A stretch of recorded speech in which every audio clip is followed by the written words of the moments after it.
बारिश वाला प्यार। भाग 1। राहुल मुंबई न्यूज का एक न्यूज रिपोर्टर था। 23 अक्टूबर को उसका जन्मदिन था, इसलिए वह दोस्तों के साथ पार्टी करने जा रहा था। उस दिन एक तो बारिश का सुहाना मौसम, उस पर यार दोस्तों का साथ मिल जाए तो मस्ती में सोने पे सुहागे वाला रंग चढ़ जाता है। राहुल मुंबई में अकेला रहता था। उसका परिवार कर्नाटक में था। क्योंकि उसके मम्मी पापा वहां एक स्कूल चलाते थे, इसलिए वह यहाँ अकेला ही रह रहा था। राहुल पार्टी के लिए अपने दोस्तों को लेकर होटल के लिए निकला। उसने गाड़ी ओबराय होटल के बाहर रोककर दोस्तों से कहा, यार तुम लोग गाड़ी में बैठो, बारिश तेज है। मैं जरा देख कर आता हूँ कि अंदर कोई सीट है या नहीं, क्योंकि यहाँ भीड़ तो ऐसी होती है जैसे पूरा मुंबई इसी होटल में आता है।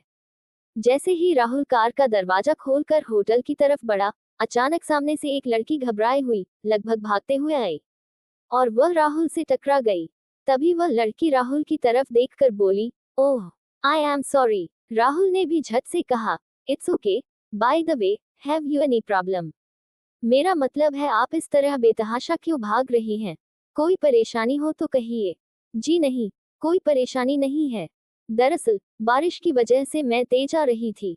जी, फिर ठीक है। इतने में जोर से बादलों की गड़गड़ाहट के साथ बिजली चमकी, तो उस लड़की ने डर की वजह से राहुल को जकड़ लिया। जैसे ही राहुल ने लड़की की नजदीकी महसूस की, तो उसके शरीर में भी सिहरन पैदा हुई। एक तो दोनों का जवान खून, उस पर बारिश का कहर ढहाता मौसम था। सीने की धड़कन की तरह पास गोरी चिट्टी परियों जैसी हसीना रूप की मल्लिका थी। उसका शरीर गुंथा हुआ था। उसकी सांसों से सांसें टकराईं, तो राहुल जैसे होशोहवास खो बैठा। वह बुत बना वहीं खड़ा था। न जाने वह लड़की क्या बोल रही थी। उसे कुछ सुनाई नहीं दिया। उसकी तंद्रा तब भी नहीं टूटी जब सामने से वहां टैक्सी आकर रुकी। टैक्सी में बैठकर वह उसकी आंखों से ओझल हो गई। राहुल वहीं बारिश में ही बुत बना खड़ा रहा। गाड़ी में बैठे उसके दोस्त समझ नहीं पा रहे थे कि राहुल बारिश में खड़ा क्यों भीग रहा है। तभी गाड़ी में से अमन बाहर निकला और उसे झिंझोड़ते हुए बोला, ओए राहुल, क्या हुआ यार? वो लड़की क्या कह रही थी? कौन थी और कहाँ गई? और तू यहाँ इस तरह इतनी बारिश में बुत बना क्यों खड़ा है? अमन यार, पता नहीं कौन थी, कहाँ गई और क्या कह रही थी, लेकिन यार बारिश में मुझे वह जलपरी नजर आई। लगता है कोई जादू कर गई वो। अमन मजाकिया लहजे में बोला, राहुल, लगता है तुझे उससे प्यार हो गया है। हाँ यार, शायद पहली नजर वाला, मुंबई की पहली बारिश का पहला प्यार। चल अच्छा, अब अंदर तो चल, या यहीं खड़े रहने का इरादा है क्या? हाँ चल, मगर कौन थी वो, इसका पता तो लगा कर रहूंगा। यार, दिल निकाल कर ले गई मेरा। राहुल बेमन से गाड़ी में चला गया, लेकिन उसके दिमाग में वह लड़की बस गई। राहुल सोचने लगा कि कल ही इसका पता करेगा और फिर अपने मम्मी पापा से कहकर उसके साथ रिश्ते की बात करेगा। जैसे ही गाड़ी होटल के गेट पर रुकी और सब उतरकर होटल में जाने लगे, तो वहां खड़े वाले पार्किंग के ड्राइवर ने कहा, सर, आज होटल में एंट्री नहीं है। क्यों? होटल में खून हो गया है। क्या खून? आश्चर्य से सबके मुंह खुले रह गए, क्योंकि ओबराय नामचीन होटलों में गिना जाता है। आज तक इस होटल के बारे में कभी कोई ऐसी वैसी बात नहीं सुनी थी। इस होटल में कोई एरा गैरा नहीं आ सकता था। केवल नामचीन लोग जैसे बड़े बड़े सेठ साहूकार या मंत्री लोग ही आते थे। भला ऐसे बड़े लोगों में क्या झगड़ा या खून खराबा हो सकता है? पूछने पर पता चला कि खून शहर के जाने माने बिजनेस टाइकून सेठ स्थीजी का हुआ। उस पर और चौंकाने वाली बात कि कत्ल उन्हीं की बीवी ने किया था। राहुल सोचने लगा, भला ऐसा कैसे हो सकता है? एक तो सेठ इतने भले इंसान, उस पर उन्हीं की बीवी कत्ल करे। सुनकर राहुल का दिमाग घूम गया। सभी दोस्त दूसरे होटल जाने के लिए कह रहे थे, मगर राहुल के दिमाग में कोई खिचड़ी पकने लगी। साथ में उसके मस्तिष्क में यह बात भी बार बार आ रही थी कि बारिश वाली लड़की कौन थी। इतने में पुलिस की जीप सायरन बजाती हुई होटल में पहुंची, जिसमें 2 लेडीज पुलिस भी थी। थोड़ी देर में पुलिस एक महिला को साथ लिए बाहर निकली और जीप में बैठकर चली गई। तभी राहुल का फोन बज उठा।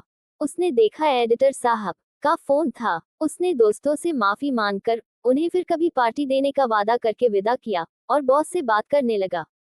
हेलो सर, राहुल, कहाँ हो तुम? इतनी बड़ी खबर पूरे शहर में फैल गई और तुम्हें पता तक नहीं। पूरी डिटेल्स लेकर पहुंचो ऑफिस। राहुल बोला, सर मैं वही हूँ, अभी थोड़ी देर में आता हूँ।